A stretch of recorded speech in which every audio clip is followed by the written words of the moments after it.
I feel greatly disturbed at the tone we have come to regarding the political crisis in Rivers State. Like many of you, I have watched with concern the development with hope that the parties involved will allow good sense to prevail at the soonest. But all that hope borne out without any solution to the crisis. With the crisis persisting, there's no way democratic governance, which we all fought and worked for over the years, can thrive in a way that will redound to the benefit of the good people of the state. The state has been at a standstill since the crisis started, with the good people of the state not being able to have access to the dividend of democracy.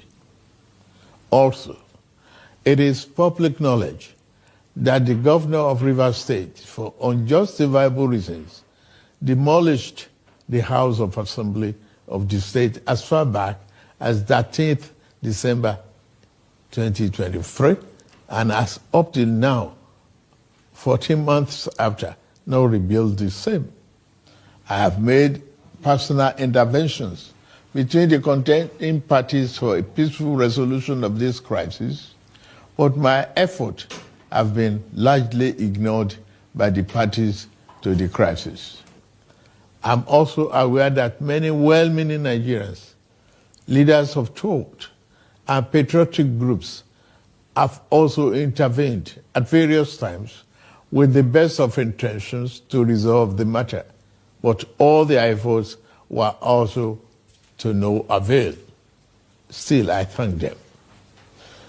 On February 28, 2025, the Supreme Court, in a judgment in respect of all about 8 consolidated appeals concerning the political crisis in Rivers State, based on several grave unconstitutional acts and disregard of the rule of law that has been committed by the governor of Rivers State, as shown by the evidence before it, pronounced in very clear terms.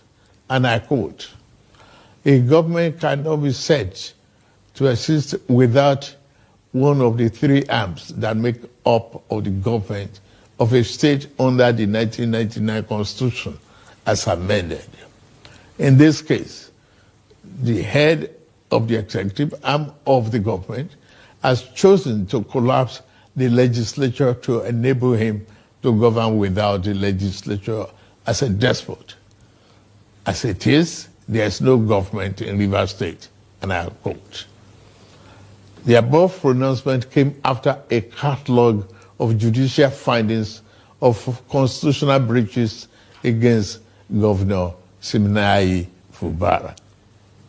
Going forward in their judgment, and having found and held that 27 members of the House who had allegedly deflected, and I quote, "are still valid members of Rivers State House of Assembly and cannot be prevented from participating in proceedings of that House by the 8th respondent, that is the governor, in cohort with 4 members," and unquote. The Supreme Court then made some orders to restore the state to immediate constitutional democracy. These orders include the immediate passing of an appropriation bill by the Rivers State House of Assembly, which up to now has not been facilitated. Some militants had threatened fire and brimstone against their perceived enemies of the governor, who has up to now not disowned them. Apart from that, both the House and the governor have not been able to work together. Both of them do not realize that they are in office to work together for the peace and good governance of the state.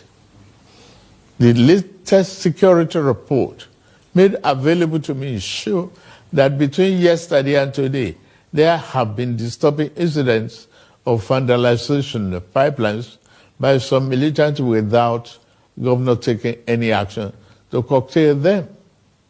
I have, of course, given stand order to the security agencies to ensure safety of lives of good people of Rivers State and the oil pipelines. With all this and many more, no good and responsible president will stand by and allow the grave situation to continue without taking remedial steps prescribed by the Constitution to address the situation in the state, which no doubt requires extraordinary measures to restore good governance, peace, order, and security. In these circumstances, having soberly reflected on and evaluated the political situation in Rivers State, and the governor and deputy governor of Rivers State having failed to make a request to me as president to issue this proclamation as required by Section 305, Paragraph 5 of the 1999 Constitution as amended, it has become inevitably compelling for me to invoke the provision of the Section 305 of the Constitution of the Federal Republic of Nigeria, 1999, as amended, to declare a state of emergency in Rivers State with effect from today, 18th March, year 2025, and I so do. By this declaration, the governor of Rivers State, Mr. Similaye Fubara, his deputy, Mrs. Ngozi Oju, and all elected members of the House of Assembly State are hereby suspended for an initial period of 6 months. In the meantime, I hereby nominate Vice Admiral Advocate Ibas, retired, as administrator to take charge of the affairs of the state in the interests of the good people of Rivers State. For the avoidance of doubt, this declaration does not affect the judicial arm of Rivers State, which shall continue to function in accordance with their constitutional mandate. The administrator will not make any new laws. He will, however, be free to formulate regulations and may be found necessary to do his job, but such regulations will need to be considered and approved by the Federal Executive Council and promoted by the President for the state. This declaration has been published in the Federal Gazette, a copy of which has been forwarded to the National Assembly in accordance with the Constitution.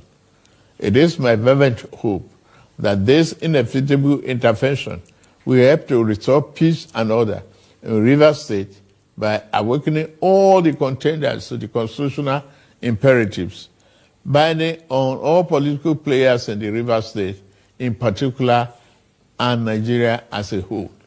Long live a united, peaceful, secured, and democratic Rivers State in particular, and the Federal Republic of Nigeria as a whole. God bless you all for listening. Thank you.